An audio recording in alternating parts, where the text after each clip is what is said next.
Sumainyo ang Panginoon. At sumaiyo rin. Ang mabuting balita ng Panginoon ayon kay San Lucas. Papuri sa iyo, Panginoon. Noong panahong yun, tumingin si Jesus sa mga alagad at kanyang sinabi, "Mapalad kayong mga duka, sapagkat ang Diyos ang maghahari sa inyo. Mapalad kayong mga nagugutom ngayon, sapagkat kayo'y bubusugin. Mapalad kayong mga tumatangis ngayon, sapagkat kayo'y magagalak. Mapalad kayo kung dahil sa Anak ng Tao kayo'y kinapupuotan, ipinagtatabuyan at inaalimuran ng mga tao, at pati ang inyong pangalan ay kinasusuklaman. Magalak kayo at lumakad at lumukso sa tuwa kung ito'y mangyari, sapagkat malaki ang inyong gantimpala sa langit. Gayon din ang ginawa ng kanilang mga ninuno sa mga propeta. Ngunit sa aba ninyong mayayaman ngayon, sapagkat nagtamasa na kayo ng kaginhawahan. Sa aba ninyong mga busog ngayon, sapagkat kayo'y magugutom. Sa aba ninyong nagsisitawa ngayon, sapagkat kayo'y magdadalamhati at magsisitangis. Sa aba ninyo, kung kayo'y pinupuri lang lahat ng tao, sapagkat gayon din ang ginawa ng kanilang mga ninuno sa mga bulaang propeta."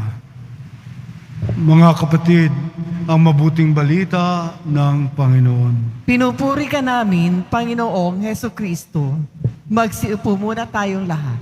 Ang ating pong gantimpala ay nababatay sa ating mga pagbibigay, kilos buhay na nababatay po sa mga pamamaraang nilalahad po sa atin ngayon, gabing ito. Ang narinig natin po ngayon, ang Ebanghelyo po, na kung saan, kung atin pong lilimiin ito at papalalimin ang pag-arok po nito, ang atin pong destinasyon ay nakadepende sa ating mga desisyon na batay sa pamamaraan, tamang pamamaraan ng Diyos. Kaya't inilatag po sa atin ngayong gabing ito kung ano po ang kaligtasan na atin pong bibigkasin, isa sa buhay, at magiging landas patungo sa ating kaligtasan po. Meron pong patuloy na idinudulot sa atin, pinagkakaloob po kung paano tayo magkakaroon ng isang pamamaraan na magiging isang daluyan patungo sa kaharian ng Diyos. Kaya lahat po dito, ang destinasyon po natin ay langit. Yun po ang dapat maging matinding pagmamalay po natin habang naglalakbay po tayo dito sa mundo. Na tayo pong lahat ay inaanyayahan at higit sa lahat na ang pamumuhay po natin ay mabiging mababatay sa lahat po ng aral, lahat po ng turo at mga pamantayan na dapat po natin pinangahawakan bilang nananalig po sa ating pong Jesus Nazareno. Kaya't isang mahalaga po na mga desisyon po natin, ang kaligtasan po natin na gagawin. Kailangan po pagsisikapan po natin na makamit po natin ang ating kaligtasan sa ano pong paraan. Ano pong uri ng pamumuhay mayroon tayo kung ang pagkiling po natin ay tungkol sa mga bagay dito sa mundo, malaking pong disappointment Ibig sabihin, wala ang tunay na kahulugan ng buhay na ibibigay ng bagay dito sa mundo, kundi ang mga makalangit na mga gawain na dapat natin pong isinasagawa dito sa mundo. Kung nais natin maging mapalad, ang mga tamang pamamaraan na idinudulot sa atin po ng Diyos, itinuturo ang siyang ating magiging isang landas bilang liwanag natin upang tayo ay makasiguro na tayo po ay tumungo sa langit. Wala po tayong ibang pupuntahan. Dalawa lamang, ang langit at ang impyerno.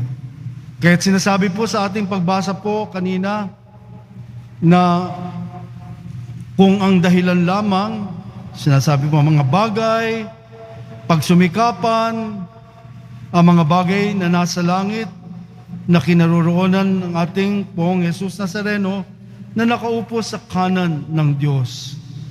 Kaya't isaisip, sabi po ng ating sulat po ni San Pablo sa mga taga-Kolosas, isaisip ninyo mga bagay na panlangit.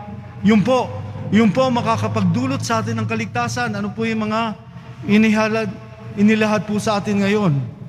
Hindi ang mga bagay na panlupa. So dalawa po, desisyon.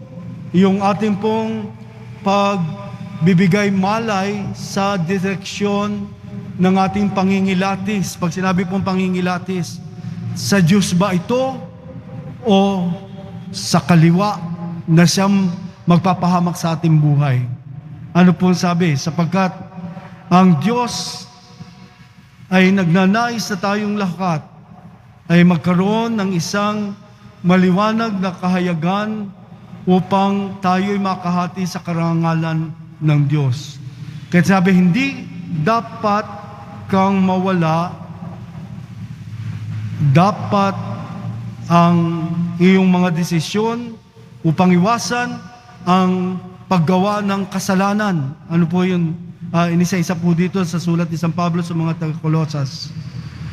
Una po, dapat nang mawala sa inyo mga pitang makalaman, pangangalunya, kahalayan, mahalay na simbuyo ng damdamin, masasamang nasa, at ang pag-iimbot na isang uri ng pagsamba sa Diyos-Diyosan. Ano ba yung pag-iimbot sa pagsamba sa Diyos-Diyosan? Yung mga mahilig dito na magtipon ng mga kayamanan na hindi kailanman madadala sa libingan.